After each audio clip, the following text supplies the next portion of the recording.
Vamos pensar aqui. 40 mil forjas, feitas à mão, textos enormes, feitas por povos absolutamente diferentes, separados por distância, cultura, tempo. É de rir.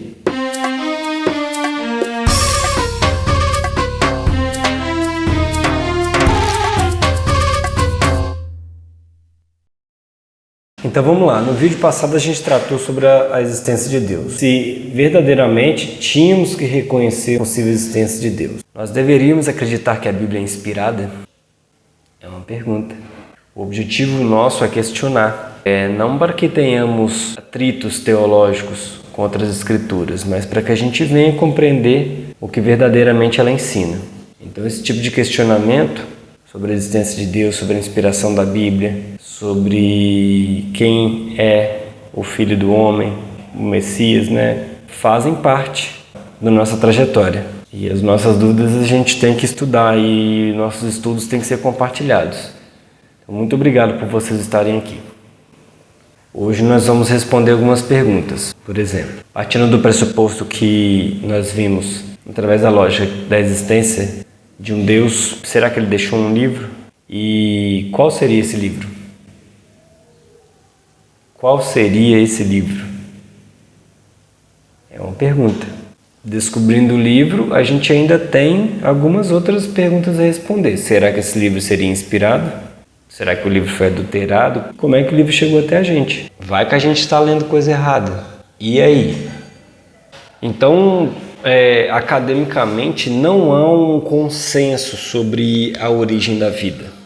Existem diversos estudos científicos acerca da evolução que trata basicamente de uma evolução química da matéria. E aí matérias inanimadas dariam vidas a matérias animadas, dariam vida. Uma evolução química, ela tange a biologia, tange a própria química, tange a física, tange a astronomia, tange a geologia. São multidisciplinas que tentam de alguma forma corroborar a origem da vida. E existe uma espécie de síntese entre essas ciências chamada de astrobiologia, que define os seres humanos como produto de corpos celestiais, produto da estrela, produto de planetas, de grandes massas celestiais. Isso na parte acadêmica, Se você conseguir juntar a parte acadêmica com a fé, você vai ter uma simbiose entre criacionismo e evolucionismo, propondo que Adão seja uma espécie de primeiro modelo do Homo sapiens, um ancestral. Agora, vamos convir que isso aí seria uma espécie de erro analítico. Para quem acredita nisso, está desconsiderando que o Messias tinha como lei o Antigo Testamento. E o Antigo Testamento defende, atesta a existência do Éden. Se o Éden não existisse, fosse um mero conto, Adão e Eva, então o conto do Éden também não tem existido. Afinal, Adão foi um fruto evolucionário e todos aqueles contos míticos do Éden não existiriam, você anularia também o pecado através do vislumbre de Eva nos enganos da serpente e no descuido de Adão de ter comido do fruto que era proibido. Então, o pecado não tendo existido, não faz sentido a morte do Messias. Não faz sentido nenhum. Afinal, ele veio como resgate. Ele veio como redenção, ele veio para trazer a possibilidade ao mundo de ser salvo novamente, afinal ele não pecou. Se ele tivesse pecado, se o Messias tivesse pecado, talvez a gente não tivesse chance nenhuma. Em quem que Deus confiaria? É uma pergunta. Então, partindo desse pressuposto, não dá para defender uma simbiose entre os dois. Não dá para defender uma simbiose entre criacionismo e evolucionismo. E aceitar o evolucionismo puro exige uma espécie de fé, porque tem muita lacuna acadêmica, muita lacuna da instituição ciência. Disciplinas correlatas precisariam dar um jeito de concatenar, de trazer a eloquência ao discurso. Então esses buracos de informação trazem uma certa dificuldade na crença do evolucionismo. Então, se a teologia não é uma verdade não é uma filosofia com verdade absoluta, a ciência também não é. Dentro da academia não existe consenso também sobre a própria evolução. Há acadêmicos que aceitam a evolução conforme proposta por Darwin, há acadêmicos que aceitam a evolução com pequenas variações com Darwin, e acadêmicos que não aceitam a evolução conforme Darwin. E se você for parar para analisar, ela é apenas uma teoria que não usa o método científico na sua forma completa. Desde a elaboração de hipótese até as provas reais, né? Até as reproduções, a replicabilidade, a reprodutibilidade. Por mais que ela seja maximizada como uma evidência mais próxima do fato, e que, pelo contrário, há muitas contradições de grupos acadêmicos diferentes, que, pela lógica, poderíamos descartá-la como fato, muito menos como verdade absoluta. E lembrando, se não há uma verdade teológica, não há uma verdade científica também. Eu vou bater nessa tecla sempre. Aceitar o criacionismo como fé absoluta, seja lá de que Deus for, não interpreta mal como seja lá com que Deus for. É só uma expressão didática para demonstrar uma hipótese. Aceitar o criacionismo é aceitar que Deus tenha deixado algum lastro na história. Registro, testemunha e, claro, escritos também. E aceitar o criacionismo e ao mesmo tempo julgar como Deus não tenha deixado um livro na história, isso é um contrassenso com as maiores religiões e algumas menores também. Todas elas têm um manual de conduta, um método ritualístico, alguma coisa parecida com cerimônia, alguma coisa parecida com leis morais, alguma coisa parecida com história e a junção de tudo isso. Então a gente volta àquela leitura. É altamente razoável supor que Deus tenha deixado um livro. Agora vamos olhar o número de manuscritos. Vamos dar uma olhada na quantidade de manuscritos que a gente tem. Se a gente pegar, por exemplo, a Ilíada de Homero. Cara, 2.000 manuscritos. Manuscritos. Escritos à mão. É muita cópia. Não estou julgando aqui o tamanho, a extensão da obra, mas é muita gente que adotou essa obra como de alguma importância, de alguma serventia, e foram feitas 2.000 cópias. Alguém já escreveu um capítulo da Bíblia? Sim, já escreveu na mão? É complicado. E não existia imprensa, né? Impressoras ou então plotagens de alguma forma. Agora vamos lá para Platão.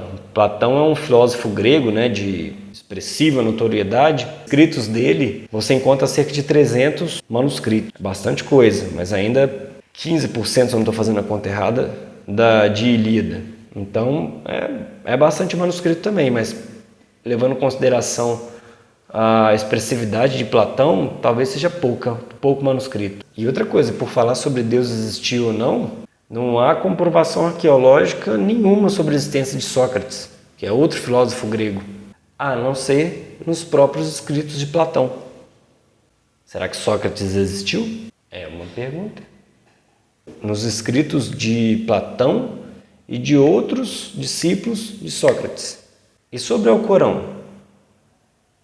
Será que o Alcorão não tem uma quantidade de manuscritos também expressiva?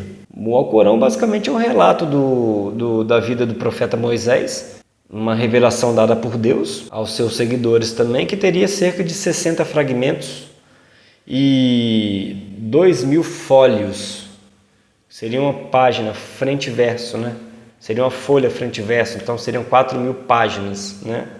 Ok. 4.000 páginas, 2.000 fólios, né? E 60 fragmentos. Legal também. E todos esses relatos sobre a vida de Moisés, né, o período da existência dele, seriam datados mais ou menos do 6º e 7º século já da nossa era comum, né? Relatando a vida e a morte de Moisés, né? Ele morreu em 632, era comum.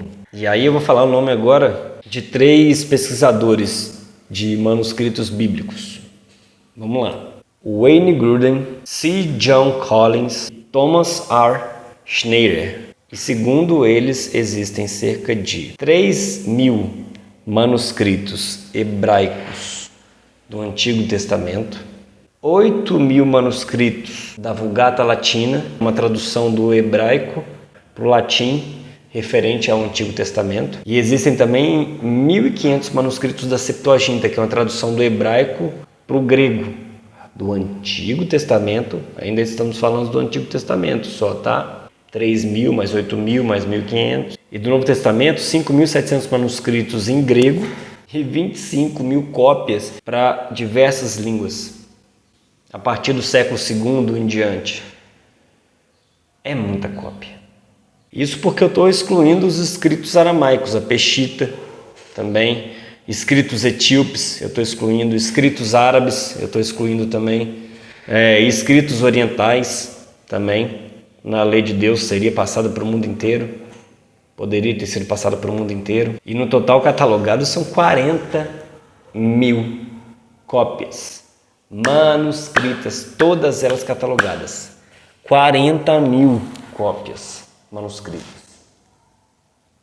Não são 2.000, não são 4.000 páginas, não são 60 fragmentos, são 40.000 manuscritos, muitos deles completos, em diversas línguas diferentes. E só para relembrar aqui também, os manuscritos do Alcorão, eles têm os seus eventos datados entre o 6º e o 7º século, o que seria meio milênio depois dos eventos mais tardios da Bíblia. Mais de meio milênio depois, eventos do Alcorão. Com uma credibilidade manuscritológica 20 vezes menor do que a credibilidade manuscritológica da Bíblia. Fora o Messias, que a Bíblia deixou para mudar a história da humanidade. Complexo. A Bíblia é escrita por homens? Sim, mas vindo de Deus. Ela é um livro histórico, porque é crônico, né? De cronologia.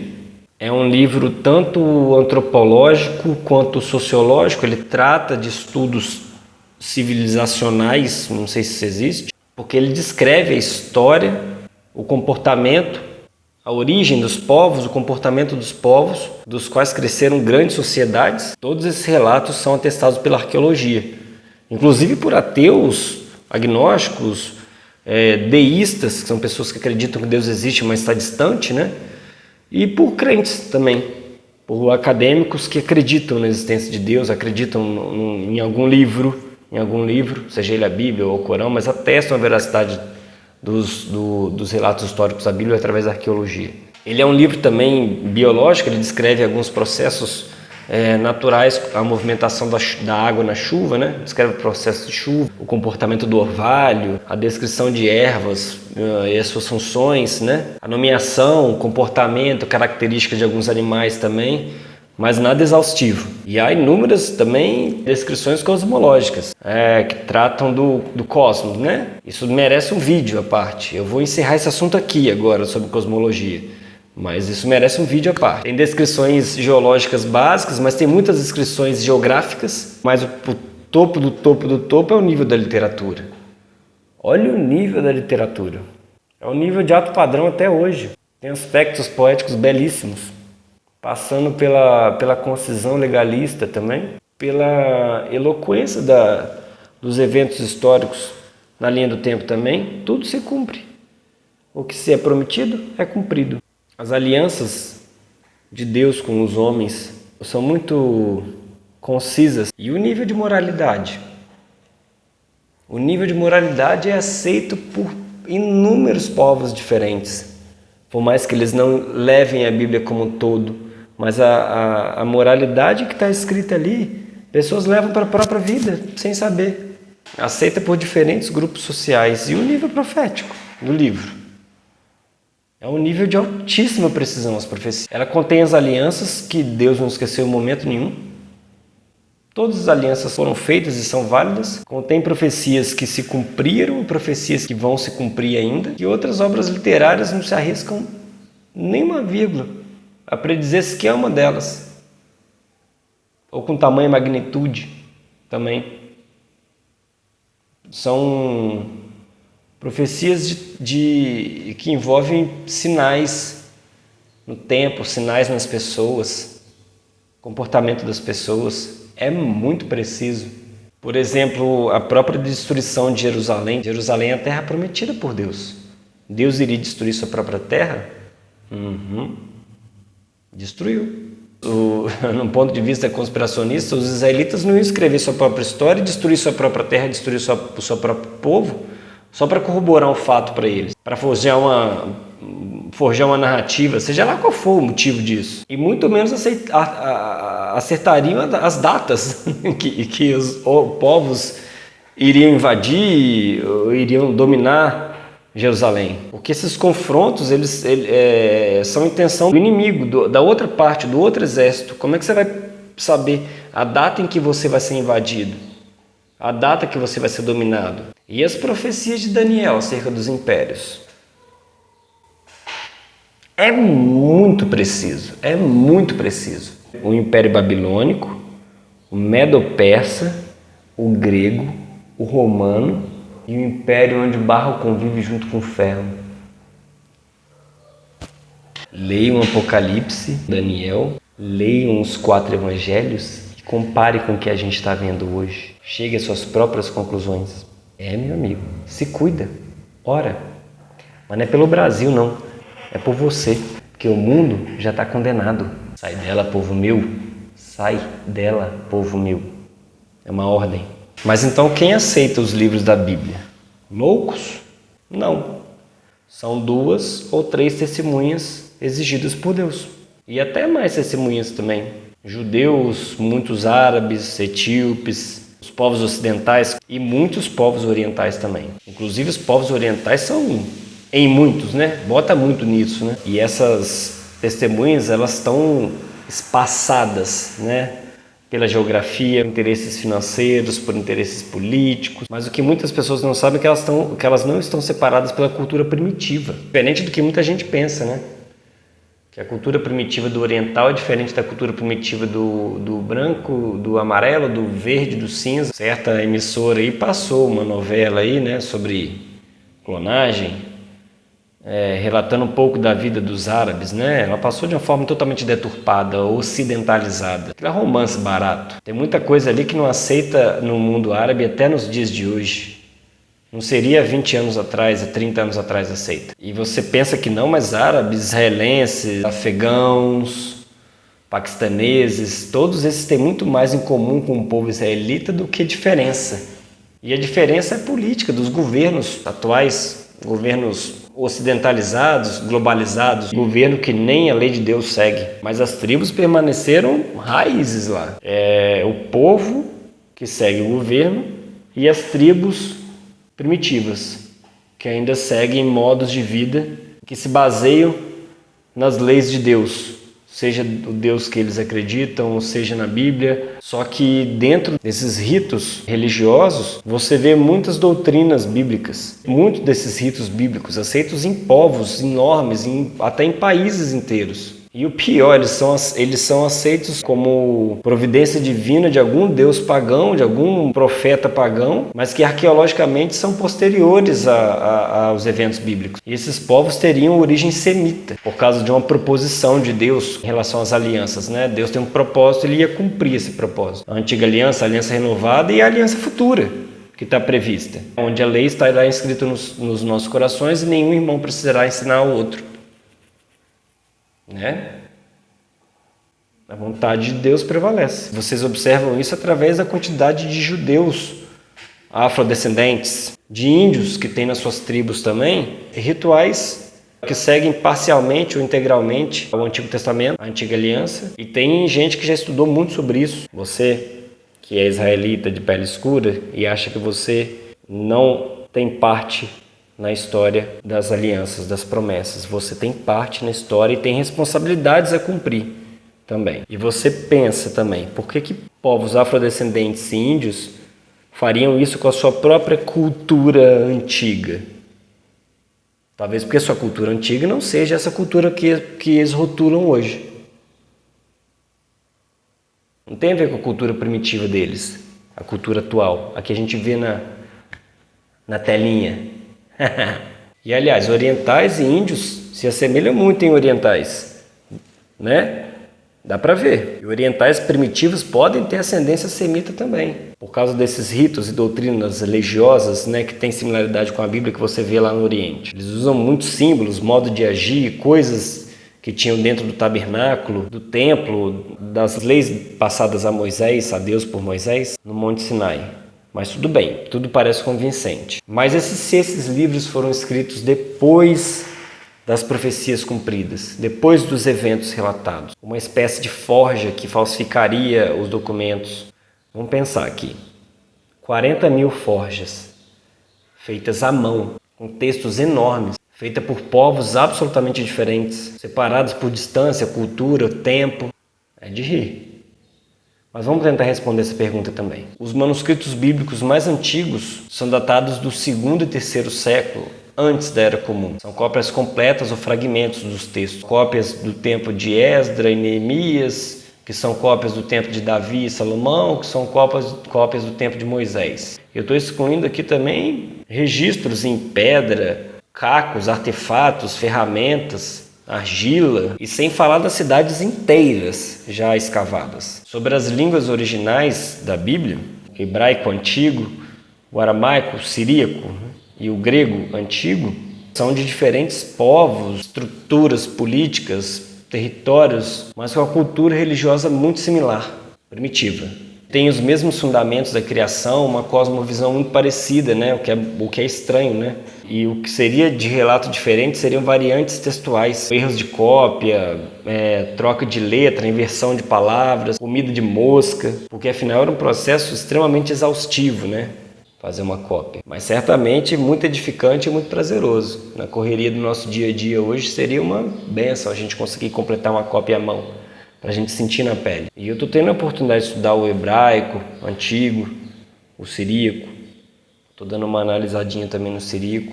E como é linda e simples a palavra de Deus. Eu vou certamente também me aprofundar no aramaico e no grego também.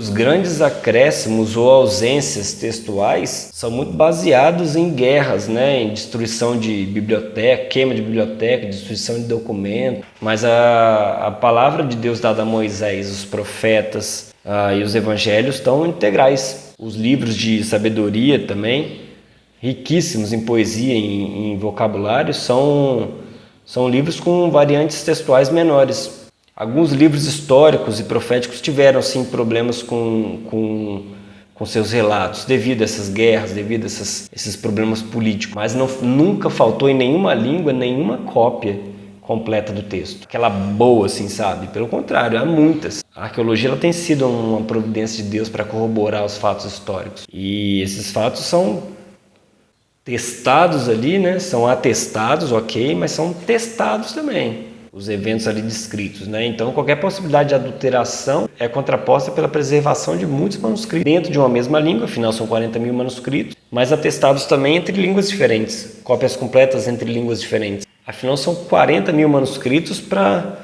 4, 8 línguas primitivas ali, uma faixa de 3 a 10 línguas primitivas ali. E numa conta rápida assim, sairia o quê? 40 mil cópias por 4 línguas e 40 mil cópias por 8 línguas. Então seriam entre 5 e 10 mil manuscritos em média por língua primitiva.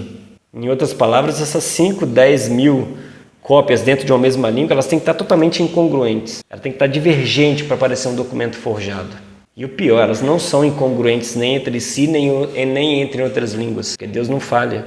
E afinal, qual o livro que mistura história, geografia, antropologia, sociologia, teologia extensíssima, doutrinas, alianças, profecias cumpridas, literatura de altíssimo nível e ainda se arrisca a relatar profecias para o futuro? É uma pergunta. E ainda trouxe um ungido que simplesmente mudou a história da humanidade. Se você achar outro livro tão completo assim, com toda essa abrangência, manda um e-mail para mim, então comenta aqui embaixo. Eu vou ler. E basicamente esse livro passou pela mão de Moisés e Arão, por Josué e pelos juízes. Depois por Eli, por Samuel, por Saul, por Davi, por Salomão. E aí o território de Israel dividiu em 2 reinos. O reino do norte, as 10 tribos, Israel, e o reino do sul, as 2 tribos, o reino de Judá. E dali foram para os profetas e para os escribas, foram disseminados para outras tribos dentro do Império Medo-Persa, do Império Grego, modificando a língua majoritária, né, os impérios, mas não as línguas dos escritos. Grupos árabes, etíopes, de língua aramaica preservaram, de forma geral, os povos do Oriente Médio preservaram bem os escritos, sem a intervenção grego-latina. Depois o Império Grego foi subjugado ao Império Romano, mas como o grego tinha virado língua majoritária, manuscritos gregos em massa começaram a surgir. E no tempo do Messias, né, de Jesus Cristo, como muitos conhecem, a língua falada era o aramaico. Então muitas cópias em aramaico passaram a existir, siríacas, etíopes, em massa também. E com o domínio do Império Romano, cópias para o latim e dali para outras línguas também foram feitas. Mas as línguas básicas são o hebraico antigo, o aramaico e o grego antigo. As traduções elas devem ser lidas com carinho e com atenção. Tem muitas palavras ali que a gente tem que dar uma olhadinha. Por exemplo, a palavra fé, a palavra graça, a palavra lei, mandamento, ordenância, preceito, decreto, juízo. Eu até havia comentado que a fé é uma palavra polissêmica, né? A graça também é uma palavra polissêmica. Outras palavras como lei e mandamento são palavras de um significado só. E também quanto às traduções, tem que prestar atenção aos nomes próprios, aos substantivos próprios. O nome de Deus, o nome do Messias e outros. Cada nome tem um significado. E as traduções estão muito divergentes. E telefone sem fio não funciona com Deus. Não é um que diz para o outro que entendeu uma coisa e copiou para frente. O texto é preciso. As leis são precisas, os eventos históricos são precisos, são pequenas variações. Não há erros doutrinários entre as cópias. E bem como eu posso ter cometido algum erro histórico aqui, eles são minorias. Eu tenho certeza que você entendeu o que eu disse. Muito obrigado por vocês aqui.